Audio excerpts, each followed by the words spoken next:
नमस्कार विद्यार्थियों, Rudradev competition classes में आपका स्वागत है। आज हम आपको टॉपिक महाराणा प्रताप पढ़ाएंगे। देखिए, महाराणा प्रताप के बारे में ज्यादातर विद्यार्थी पहले से ही जानते हैं, क्योंकि आपने पिछली जो क्लासों में पढ़ा है, 6वीं क्लास, 7वीं क्लास, 8वीं, 9वीं अर्थात 10वीं तक के लेवल में, 12वीं तक के लेवल में जो भी पढ़ा है, बहुत कुछ जानकारी प्राप्त कर चुके होते हैं अधिकतर विद्यार्थी। लेकिन हम आप कंपटीशन के माध्यम से आपको पढ़ा रहे हैं।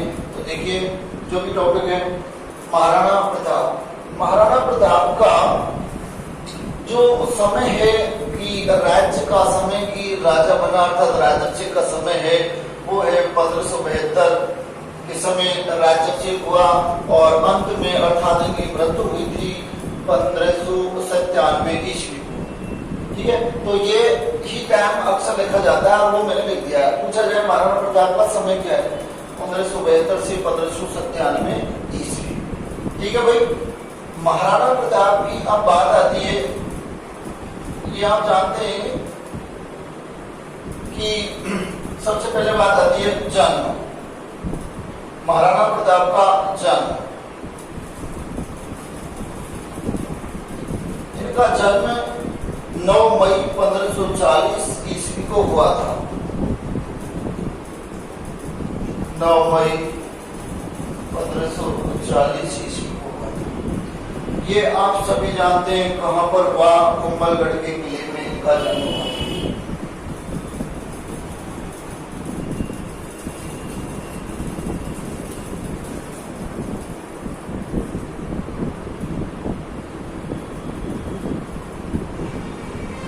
कुंभलगढ़ कहाँ पड़ता है? कुंभलगढ़ राजसमंद जिले में पड़ता है। ठीक है, सबसे पहली बात।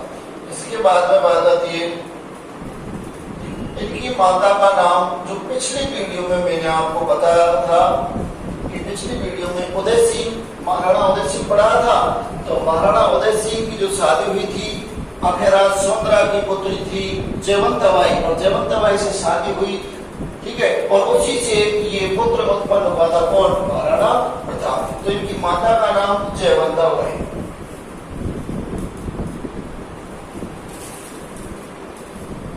देखिए, उदय सिंह की 2 पत्नियां थी। मैंने आपको पिछली वीडियो में थोड़ी सी जानकारी दी थी कि महाराणा उदय सिंह और इसकी पत्नियां विशेष रूप से, अब पत्नी तो और भी थी, लेकिन मुख्य रूप से 2 पत्नी, जैसे एक तो है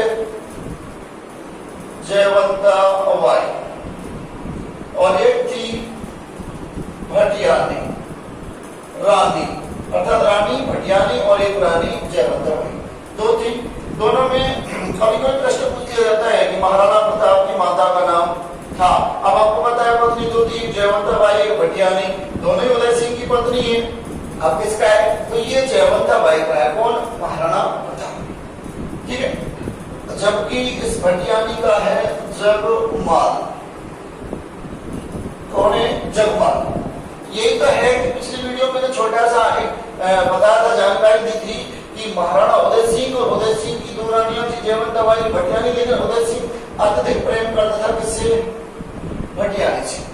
ठीक है, इस कारण ही उदय सिंह ने भटियानी के पुत्र, कौन है? जगमाल, जगमाल को अपना उत्तराधिकारी घोषित किया था, अर्थात राजा बनाया था। जबकि बड़ा कौन था? महाराणा प्रताप। जयवंताबाई को प्रताप, तो प्रताप बड़ा है। और आपको पता है कि जो बड़ा पुत्र है वही राजा का उत्तराधिकारी तो होता है। लेकिन उदय सिंह ने किसको बनाया था? जगमाल। जो कारण क्या है? यही था कारण कि भटियानी से अत्यधिक प्रेम करता था।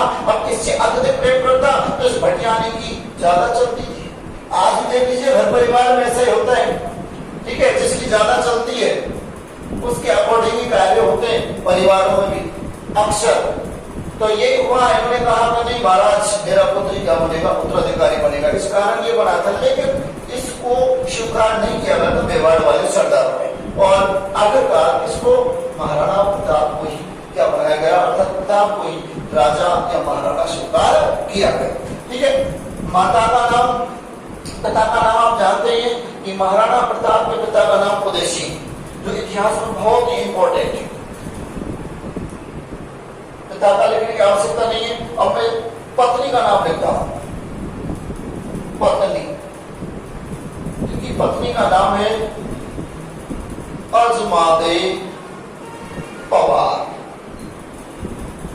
कभी कभी पूछ लिया भी जाता है कि महाराणा प्रताप की पत्नी का क्या है, अजमादे पवार।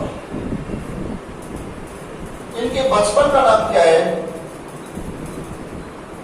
बचपन का नाम देखिए, महाराणा प्रताप को बचपन में इनके जो थे सगे संबंधी थे वो कीका के नाम से पुकारते थे। तो इनके बचपन का नाम क्या है, कीका। ये कई बार पूछा गया है, उनसे भी पूछा गया प्रश्न वही है कि महाराणा प्रताप के बचपन का नाम था, तो महाराणा प्रताप के बचपन का नाम कीका।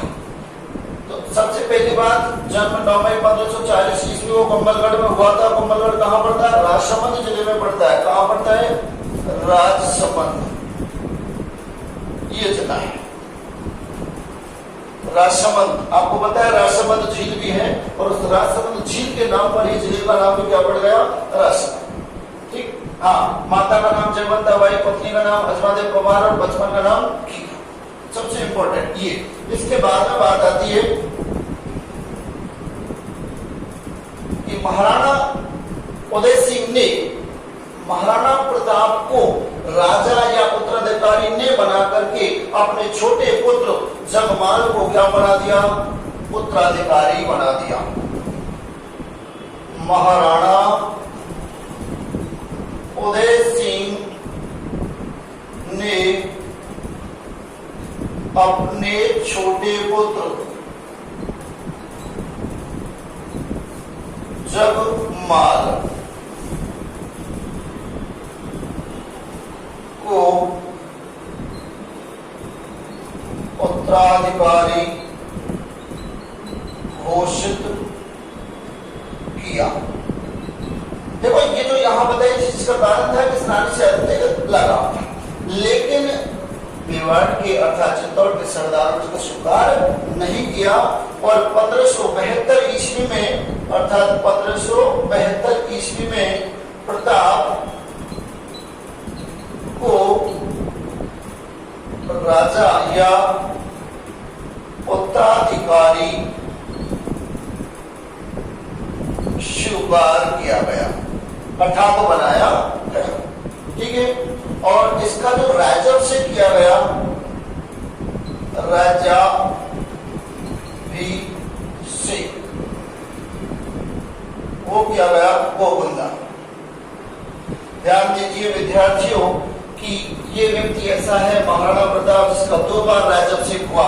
एक तो फर्स्ट गोविंदा, ये फर्स्ट गोविंदा में है, और सेकंड बार जब राजस्व किया गया तो वो किया गया था अर्थात सेकंड राजस्व कुंभलगढ़,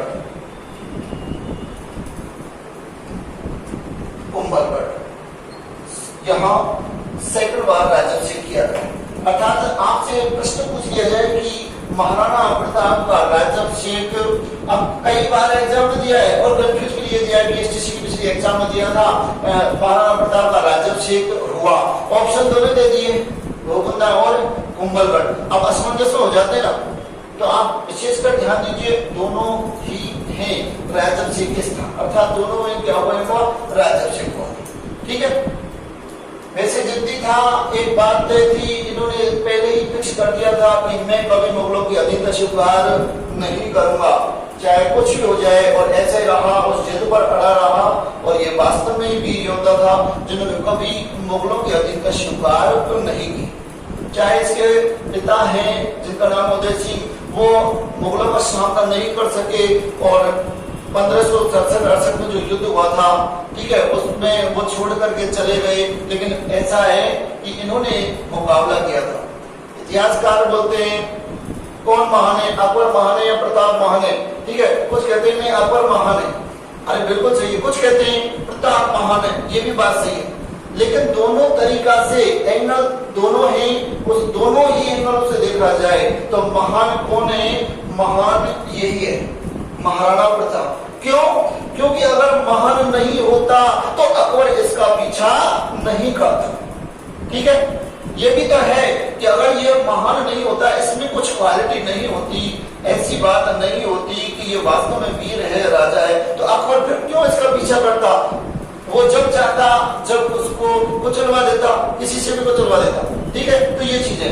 ये जितने भी पॉइंट्स लिखे हैं ये बहुत ही इंपॉर्टेंट है, कभी भी पूछे जा सकते हैं। तो आप प्लीज इनके बारे में जो भी लिखा है अच्छी तरीका से याद करने और समझने की कोशिश करें। आगे देखिए,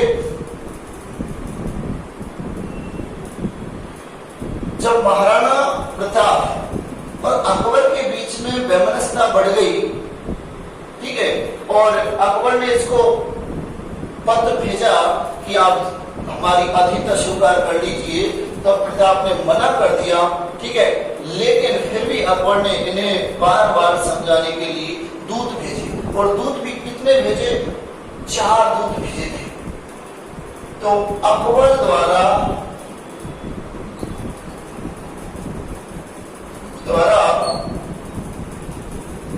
प्रताप को भेजे गए दूत, 4 दूत भेजे थे। मैं एक लाइन लिख देता हूं आपको, जमनो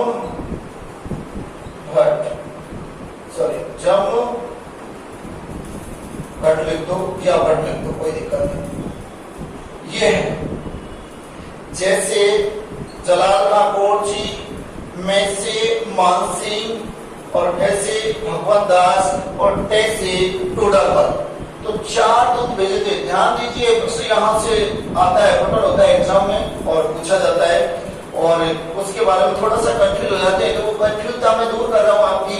अकबर द्वारा प्रताप को भेजे गए दूत, अर्थात अकबर ने महाराणा प्रताप को समझाने के लिए दूत भेजे थे, जिसमें पहले नंबर पर भेजा था, मैंने ये एक ही लाइन में लिख दिया, जम भट्ट। 4 भेजे, चारों का नाम जम भट्ट। पहले नंबर पर मैं लिख रहा हूं नंबर 1, जैसे जलाल का कोर्ची, इसको भेजा था, और इसको भेजा था 1572 ईस्वी में, ये भी ध्यान रखना।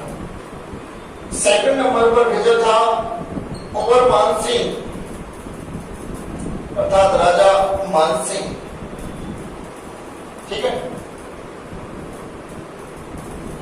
ये 1573 ईस्वी में भेजा। थर्ड नंबर पर भेजा था भगवत दास, ये भी 1573 में भेजा था। और 4th नंबर पर भेजा था टोडरमल। कौन भेजा भाई? टोडरमल, और ये भी 1573 ईस्वी में भेजा था। ध्यान दीजिए, यही से फोटो हो जाता है। अकबर द्वारा भेजे गए, अकबर द्वारा प्रताप को समझाने के लिए भेजे गए दूतों का क्रम स्पष्ट कीजिए, ऐसे प्रश्न फोटो हो जाता है। तो आपको ये क्रम ध्यान रखना है, और क्रम के लिए मैंने एक ही लाइन लिख दिया, जम भट्ट। क्या लिख दिया है? जम भट्ट। ठीक है, इससे पता लगेगा सबसे पहले जैसे जलाल खान कोर्ची आया था इसको समझाने के लिए, दूसरे नंबर पर मानसिंह समझाने के लिए आया था। ठीक है, उसके बाद में भगवान दास समझाने के लिए आया था, और लास्ट में आया था टोडरमल। 4 समझाने के लिए भेजे थे। आपको पता है इनमें से देखो, टोडरमल, भगवान दास, मानसिंह, ये नवरत्नों में शामिल भी थे अकबर के। तो यहां तक तो ये बात बनती है। इसके बाद में जब अब समझ में नहीं आया, प्रताप ने इनकी एक भी बात नहीं सुनी कि मुझे कुछ नहीं समझ रहा है, मुझे आपको मुगलों की अर्थात अकबर की आधिक्यता स्वीकार करनी ही नहीं है, तब अकबर ने क्या कहा? लास्ट में करना क्या है कि युद्ध किया जाए। क्या किया जाए? युद्ध किया जाए। तो अब इसको जब समझाने के बाद में इन्होंने आधिक्यता स्वीकार नहीं की, तो अब युद्ध प्रारंभ होगा। ठीक है, अब युद्ध कौन सा होगा? देखिए, हल्दी घाटी का युद्ध बहुत ही इंपॉर्टेंट युद्ध है, बहुत ही इंपॉर्टेंट। ज्यादातर एग्जाम में पूछ लिया जाता है कि हल्दी घाटी का युद्ध कब हुआ? 1576 ईस्वी में हल्दी घाटी का युद्ध हुआ। आपको पता है 72 में राज सिंहासन पर बैठ गया, राजन सिंह हो गया, 2 बार राजन सिंह, बहुत इंपॉर्टेंट है। आपको पता है, एक बार हम फिर पढ़ेंगे कि मुगलों में भी है एक व्यक्ति, एक शासक जिसका 2 बार राजन सिंह हुआ था, वो है औरंगजेब। औरंगजेब ने भी अपने 2 बार राजन सिंह करवाए थे कि नहीं पहली बार हो गया, नहीं आपने कुछ नहीं हो, एक बार और हो तो दोबारा। वैसे इसका भी 2 बार ठीक है, तो ये चीज ध्यान रखिए। अब हम आपको जो बताने जा रहे हैं, पढ़ाने जा रहे हैं, वो है कि इसका युद्ध। युद्ध कौन सा है? हल्दी घाटी का युद्ध। तो ये मैं इधर से बैठा रहा हूं,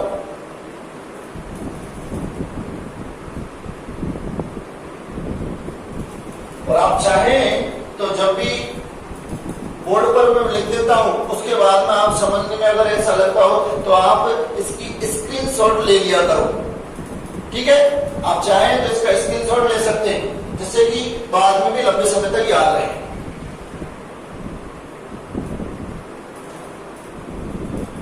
ठीक है भाई, ले लिया स्क्रीनशॉट। अब मैं फिर से आ गया आपके सामने। तो देखिए यहां पर लिख देता हूं मैं, हल्दी घाटी का युद्ध 1576 ईस्वी। बहुत ही इंपॉर्टेंट युद्ध है। इस युद्ध में हुआ क्या? एक तरफ अकबर की सेना और दूसरी तरफ प्रताप की सेना। आप सभी को पता है कि महाराणा प्रताप से युद्ध हो रहा है, किसका? अकबर का। लेकिन इस युद्ध में अकबर नहीं था। इस युद्ध में कौन नहीं था? अकबर नहीं था। अकबर ने अपना सेनापति भेजा था, और सेनापति कौन था? मानसिंह। ठीक है, लेकिन युद्ध में अकबर नहीं था, लेकिन फिर भी एक व्यक्ति का नाम था, अर्थात एक सैनिक का नाम था, उसका नाम था मेहतर खां। उस मेहतर खां ने झूठी खबर फैला दी थी जब युद्ध चल रहा था उस समय, कि अकबर स्वयं आ गया है मैदान में और कुछ सैनिक टुकड़े भी लेकर आया, जिस कारण राजपूत सेना थी, जो प्रताप की सेना थी, उसमें वो थोड़ी सी भयभीत हो गई थी, और सेना की क्या हुई? भगदड़ मच गई, जिस कारण ये युद्ध एक निर्णायक युद्ध हुआ। देखिए, मैं तो इस युद्ध को हम ये कह सकते हैं कि इसको अकबर ने जीता था, और नहीं ये कहा जा सकता है कि इसको प्रताप ने जीता था। क्यों? क्योंकि युद्ध जीतने हारने का कारण वह होता है जब कोई भी शासक किसी को जीतता है तो जीतने के बाद उसको कैद कर लेता है, अदर शासक को कैद करता है, और कैद करने के बाद में उसकी क्या मानी जाती है? हार। तो एक तरह से उसको अपना गुलाम बना लेता है। लेकिन महाराणा प्रताप पकड़ में ही नहीं आया, इसलिए हम स्पष्ट रूप से आज भी नहीं कह सकते कि महाराणा प्रताप इस युद्ध में हार गई थी। क्यों? क्योंकि इसको पकड़ नहीं सके थे। इस कारण ये इसको नाम दिया जाता है अनिर्णायक युद्ध। अनिर्णायक युद्ध कहा जाता है, अर्थात अनिर्णायक युद्ध है। कौन सा? हल्दी घाटी युद्ध, जो 1576 ईस्वी में हुआ था। ठीक है, इस युद्ध में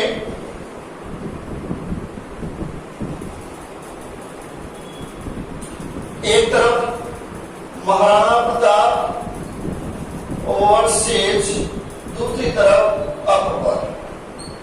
अब अकबर की ओर से आया था मानसिंह। आपको ये भी बता देता हूं कि मानसिंह की हुआ, जिसका नाम था हरकाबाई, ठीक है, और हरकाबाई से शादी की थी अकबर ने। किसने? अकबर ने। ठीक है, तो मानसिंह अकबर के वहां दरबार में अपनी बुआ के साथ में गया था। ठीक है, अब बुआ के साथ में गया था, इसी कारण मानसिंह, अब मानसिंह का अकबर क्या लगेगा? फूफा। और जब फूफा लगेगा, बुआ इन्होंने दे दी, तो सबसे ज्यादा वंशधार किसके पास था? ठीक है, तो ये इस फूफा की मेहरबानी थी किस पर? मानसिंह। ठीक है भाई, 5000 का वंशधार मिला था किसको? मानसिंह। एक तरफ महाराणा प्रताप, एक तरफ अकबर। अकबर की ओर से जो सैनिक थे या सेनापति थे, एक तो मानसिंह और एक था आशफ खां। ये दो व्यक्ति थे। ठीक है, ध्यान देना, मानसिंह और आशफ दोनों व्यक्ति थे जो अकबर की तरफ से सैनिक थे, जबकि प्रताप की ओर से जो थे वो तो एक तो था हाकिम खां सूर। प्रताप की ओर से जो सेनापति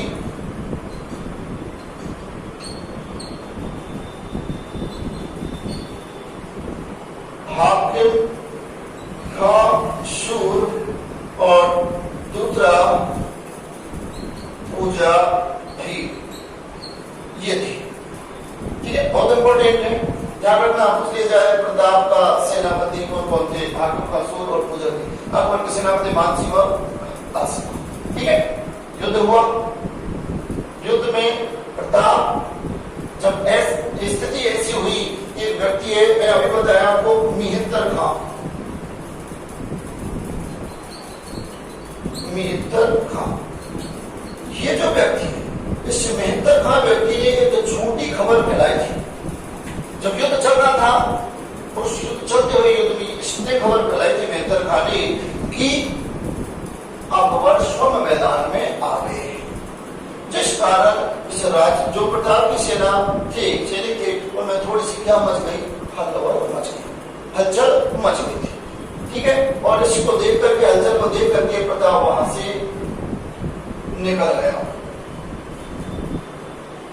और प्रताप को वो नहीं पकड़ सके। ठीक है, हालांकि युद्ध हुआ, युद्ध में काफी लोग की मृत्यु भी हुई, लेकिन मेन व्यक्ति प्रताप है उसको नहीं पकड़ सके। कुछ अब इसी कारण कुछ इतिहासकार कहते हैं कि प्रताप की इस युद्ध में क्या हुई, हार। नहीं कह सकते हार, क्योंकि प्रताप को पकड़ ही नहीं सके, तो हार कैसे कह सकते हैं, ये बहुत ही इंपॉर्टेंट है।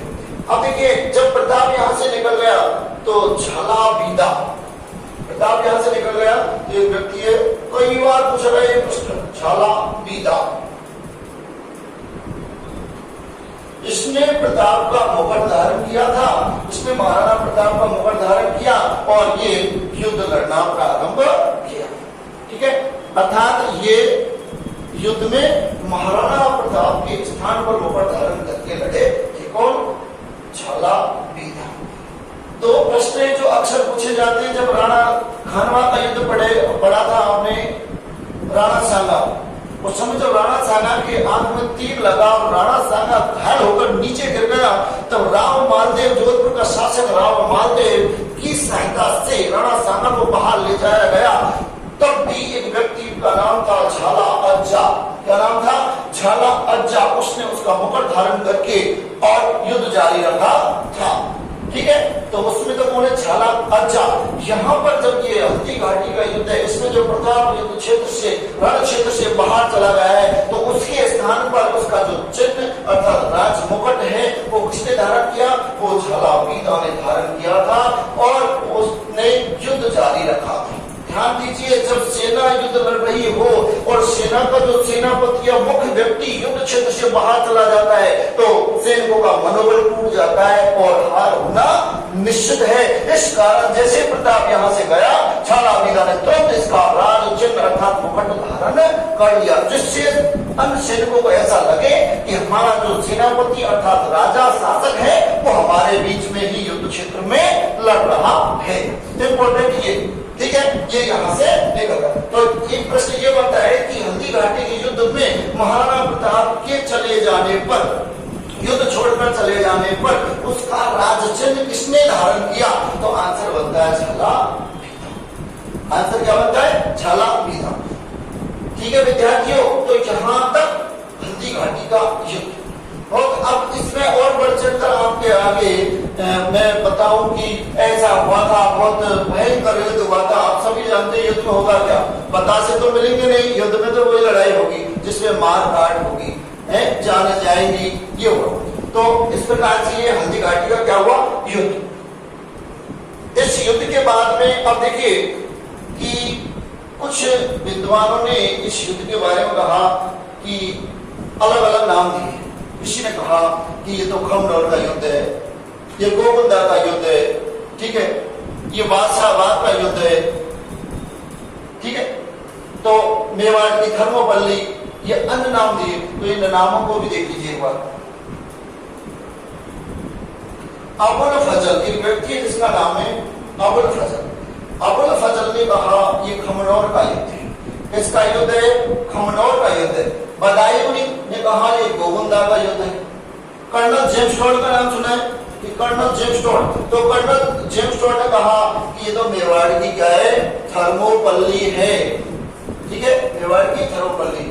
एक व्यक्ति अर्थात जो एक विद्वान है, उसका नाम है आदर्शलाल श्रीवास्तव। आदर्शलाल श्रीवास्तव, उन्होंने कहा कि नहीं, ये हल्दी घाटी का युद्ध, ये तो बादशाहबाग का युद्ध है। किसका युद्ध है? बादशाहबाग का युद्ध है। तो ये नाम दिए। तो ये मैं आपको यहां लिख देता हूं, देखिए हल्दी घाटी युद्ध के अन्य नाम,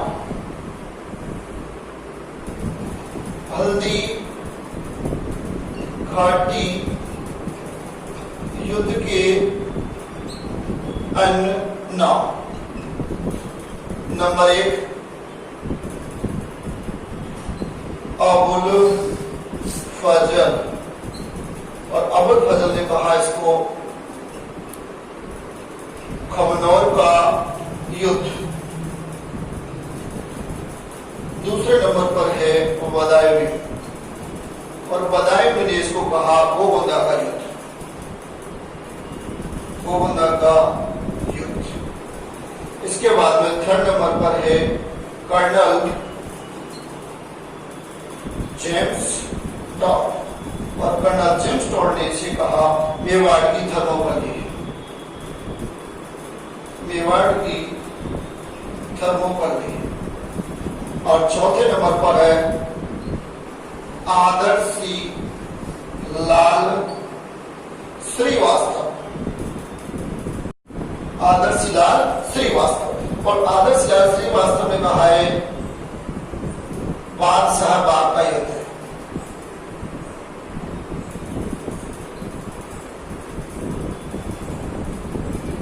बादशाह बाग का युद्ध, ये बात कही गई है। और ये बहुत ही इंपॉर्टेंट है चारों ही। क्यों?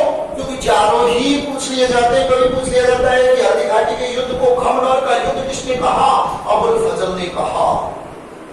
किसने कहा? अबुल फजल ने कहा। इसके बाद में बात आती है गोगुंदा का युद्ध, हल्दी घाटी के युद्ध को गोगुंदा का युद्ध किसने कहा? बदायूं ने कहा। और ये कई बार पूछा गया प्रश्न है, हर बार लगभग किसी न किसी एग्जाम में पूछ लिया जाता है। कौन सा प्रश्न है? कि हल्दी घाटी के युद्ध को मेवाड़ की थर्मोपल्ली किसने कहा? तो वो आता है आंसर कर्नल जेम्स टॉड।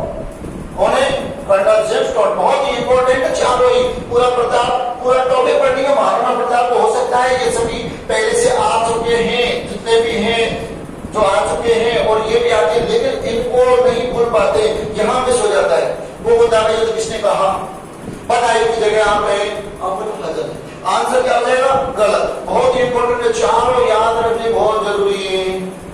किसने क्या कहा? ठीक है, अगर ये ऐसा आप याद रखोगे चांस नहीं बनता है कि आप भूल सकते हो और प्रश्न गलत करके आ सकते हो। और यही उम्मीद है कि आप गलत करके आए नहीं और भूले भी नहीं। ऐसा कब होगा? ऐसा जब होगा जब हम पढ़ा रहे उसको आप याद करोगे और उस पर पूर्ण रूप या अच्छी तरीका से ध्यान देंगे तब। ठीक है, मैंने देखा है कई बार वीडियो बना के डाल रहे हैं, वीडियो पे व्यूज ही नहीं मिल रहे, देख ही नहीं पा रहे। अरे देखोगे नहीं तो कहां से सीखोगे? है नहीं? ऐसा तो सोचना मत, फ्री की चीज है, कोई बात नहीं। तो पैसा देना प्रारंभ कर देना फ्री में। अगर नहीं पढ़ना चाहते यूट्यूब तो हमें अपना जो भी है अकाउंट नंबर मांग लेना, हम दे देंगे और डाल देंगे, पैसे डालना चालू कर दो। ठीक है, क्योंकि हमारे यहाँ पर एक सोच होती है जो फ्री या सहज में कोई चीज मिल जाती है ना तो उसकी वैल्यू नहीं समझते ये। तो आप विशेष रूप से ध्यान रखें कि हल्दी घाटी युद्ध के अन्य नाम है अबुल फजल ने खमनौर का युद्ध कहा है, बदायूं ने गोगुंदा का युद्ध कहा, कर्नल जेम्स टॉड ने मेवाड़ की थर्मोपल्ली कहा है, आदर्शी लाल श्रीवास्तव ने बादशाह बाग का युद्ध कहा है। ठीक है, अब इसी में ये प्रश्न बनता है मैराथन का युद्ध किसे कहा जाता है? मैराथन का युद्ध किसे कहा जाता है? वो है दिवेर का युद्ध जो 1582 ईस्वी में हुआ था। इसका युद्ध दिवेर का युद्ध, तो दिवेर के युद्ध को मैराथन का युद्ध कहा जाता है। विद्यार्थियों ध्यान दीजिए, हर टॉपिक का हर पॉइंट का अलग मायना है और आपको याद करना है अलग मायने से ही, ऐसा नहीं कि एक से काम नहीं चलेगा।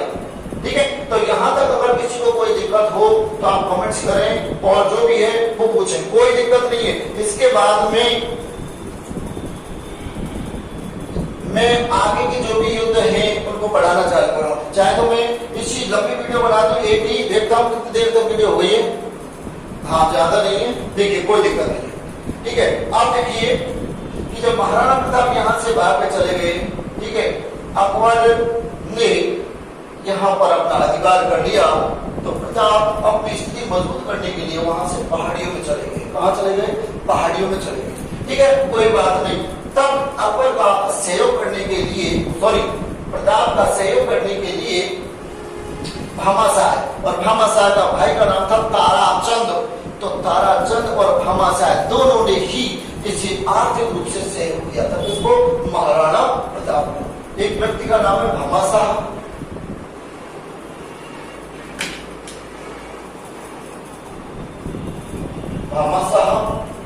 और इसी का भाई है ताराचंद। इन दोनों ने ही आर्थिक सहायता दी थी इसको प्रताप। ठीक है भाई। तो वहां से फिर प्रताप रिकवरी होगा, दोबारा से फिर प्रताप का होगा रिकवरी होगा और बाद में जाकर के फिर शासन पर बैठेगा। तो इससे संबंधित और जो अन्य तथ्य और वीडियो है, जैसे अगला जो भी है 77, 78, 79, इसमें जितने भी आक्रमण होंगे, ठीक है, शाहबाज खान से संबंधित जो भी है, क्योंकि अकबर अभी पीछे छोड़ने वाला नहीं है, ठीक। तो वो तथ्य हम आपको अगली वीडियो में आपके सामने प्रस्तुत करेंगे। ठीक है विद्यार्थियों, कोशिश करता हूँ, कोशिश और उम्मीद भी है कि आपको समझ में आना चाहिए। ज्यादा से ज्यादा देखने की कोशिश करो। अरे लाइक बढ़ाओ, ठीक है, बस टाइम बढ़ाओ, यार दोस्तों से सब्सक्राइब भी करवाओ और खुद भी करो। ठीक है भाइयों, नमस्कार दोस्तों।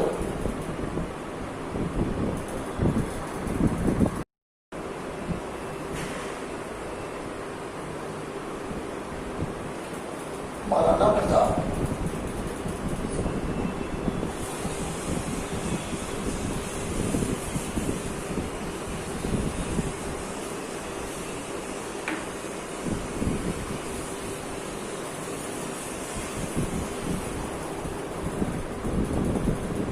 कुंभलगढ़ का युद्ध। कुंभलगढ़ पर 3 बार आक्रमण किए गए। महाराणा प्रताप के अकबर के द्वारा 3 बार आक्रमण करवाया गया था। किस पर? कुंभलगढ़ पर।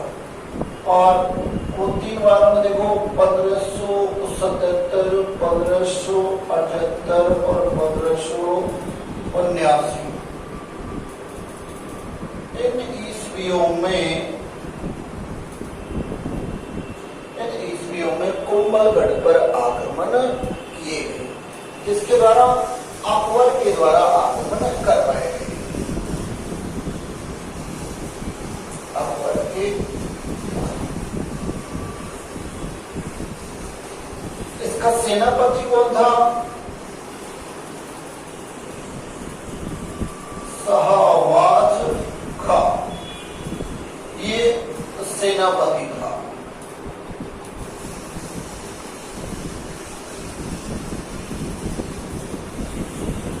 ये शाहबाज खां सेनापति था अकबर का। और 1577, 78 और 79 3 बार आक्रमण हुए इस पर कुंभलगढ़ पर। लेकिन शाहबाज खां कुंभलगढ़ पर अधिकार करने में सफल हुआ, लेकिन महाराणा प्रताप को पकड़ने में सफल नहीं हुआ और महाराणा प्रताप को नहीं पकड़ सका। ठीक है भाई। इसके बाद में अगला एक युद्ध है दिवेर का युद्ध।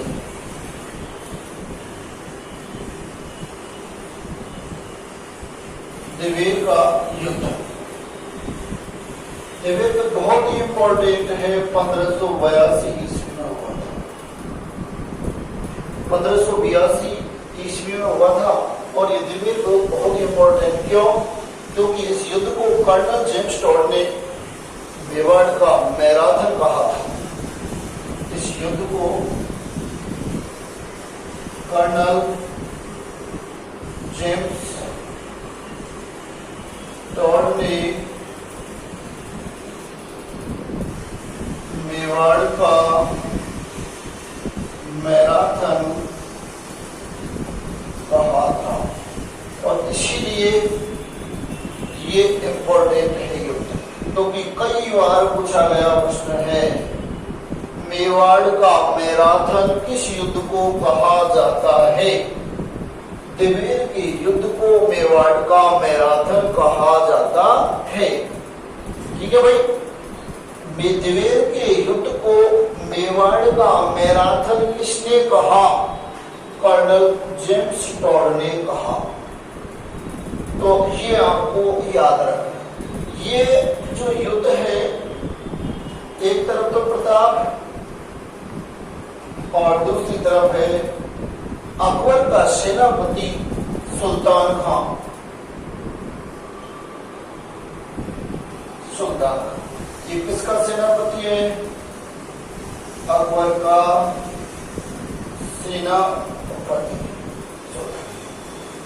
इस युद्ध में महाराणा प्रताप ने इस सुल्तान खान को मार दिया था और युद्ध जीत लिया। किसने? प्रताप ने। युद्ध जीत लिया किसने? महाराणा प्रताप ने। और फिर से मेवाड़ में अर्थात चित्तौड़ पर अधिकार कर लिया किसने? महाराणा प्रताप ने। बहुत ही इंपॉर्टेंट है, ठीक है। तो यही है और लाइन यही लाइन बनती है निवेद के युद्ध से संबंधित। 1582 ईस्वी कर्नल जेम्स टॉड ने मेवाड़ का मैराथन कहा है। इस युद्ध में कौन कौन? एक तो प्रताप था और दूसरा अकबर का सेनापति सुल्तान था। सुल्तान खान इसमें मारा गया था और प्रताप की विजय हुई थी, ठीक है। इसके बाद में बात आती है कि अकबर के द्वारा अंतिम जो व्यक्ति भेजा गया था प्रताप के खिलाफ, वह व्यक्ति जगन्नाथ कछवाहा था। जगन्नाथ कछवाहा ये व्यक्ति था जो ये अंतिम अभियान था 1585 को भेजा गया था। 1585 ईस्वी में भेजा गया था जगन्नाथ कछवाहा को। किसके खिलाफ? महाराणा प्रताप के खिलाफ भेजा गया था और ये अकबर का अंतिम अभियान था। किसके खिलाफ? महाराणा प्रताप के खिलाफ। लेकिन इसमें भी वह सफल नहीं हुआ और महाराणा प्रताप ही इसमें सफल हुआ, ठीक है विद्यार्थियों। तो ये यहाँ तक इंपॉर्टेंट यही है, ठीक है। अब इसमें महाराणा प्रताप से संबंधित एक तथ्य और होता है कि इन्होंने अपनी राजधानी चावंड बनाई थी। चावंड, और वहां पर चामुंडा माता का मंदिर बनवाया था, ठीक है। चेतक की छतरी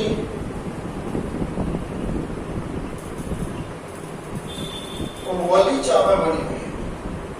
पूछ लिया जाए चेतन की छतरी कहाँ बनी हुई है, तो वलीचा में बनी हुई है। किसकी छतरी? चेतक की छतरी। और यहीं से इस चावंड से ही मेवाड़ की चित्रकला का प्रारंभ हुआ था।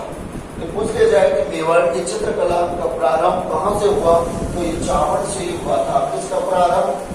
चित्रकला।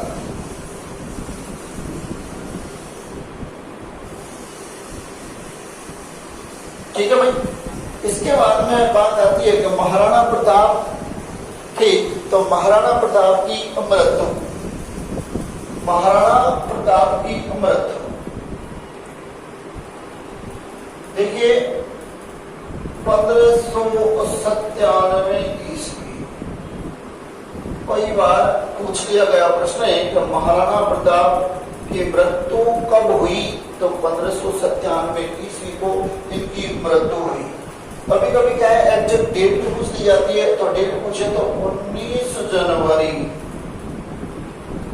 1597 ईस्वी को महाराणा प्रताप की क्या हुई? मृत्यु हुई।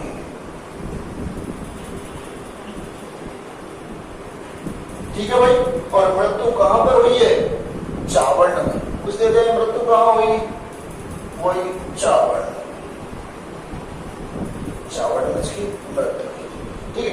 एक बार 2012 में एक प्रश्न आया था, जब आरटेट लगता था तो आरटेट 2012 में प्रश्न आया था कि महाराणा प्रताप कितने वर्षों तक जीवित रहे, कितने वर्षों तक जीवित रहे। अब देखिए प्रारंभ मैंने बताया था आपको कि महाराणा प्रताप का जन्म 9 मई 1540 को तो जन्म हुआ, ये तो हुआ जन्म, और मृत्यु हुई। ठीक है भाई। तो लगभग बात आती है 57 वर्ष। ऑप्शन में आता 57 वर्ष। तो महाराणा प्रताप 57 वर्ष तक जीवित रहे। अर्थात मृत्यु के समय महाराणा प्रताप की आयु कितनी थी?